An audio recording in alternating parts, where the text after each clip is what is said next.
Yun na nga, marami nga rin na nagtatanong. Since meron ng announcement ang divorce, kailan naman daw ang announcement na magiging tatay na itong si Tom Rodriguez? Napag-usapan ni na OG Diaz at mga kasamahan niya sa online channel nilang OG Diaz Showbiz Update ang patungkol sa pagkakapinal ng annulment ni na Carla Abellana at Tom Rodriguez.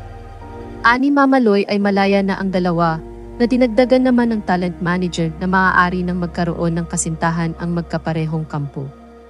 Pagpapatuloy ni OG na marami ang nagtatanong since mayroon na raw announcement ang annulment, ay kailan naman raw i-a-announce ng aktor ang pagiging tatay niya.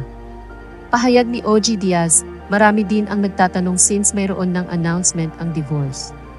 Kailan naman raw ang announcement na magiging tatay na itong si Tom Rodriguez?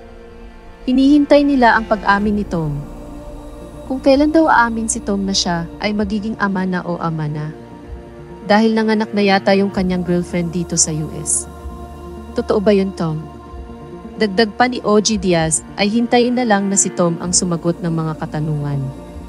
Pagpapatuloy niya, hintayin natin si Tom kasi siya ang dapat na sumagot niyan.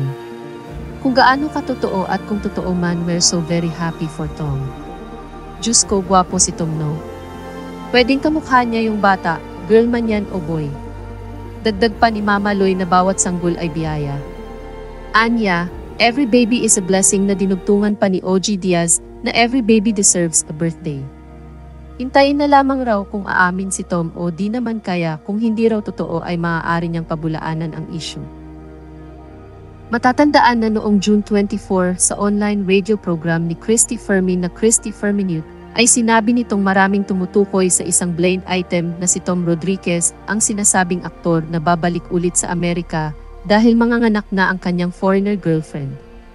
Kaya kailangan ng aktor na umalis ulit. Sinabi rin ng kolumnista na ang nararapat na magsalita tungkol sa issue na ito ay ang aktor. Kaya ang kanilang mga pahayag ay patanong kung totoo ba na magkakaroon na siya ng anak. Ibinibigay raw nila kay Tom ang respeto ng pag-amin o di kaya naman ay paglilinaw ng kwento.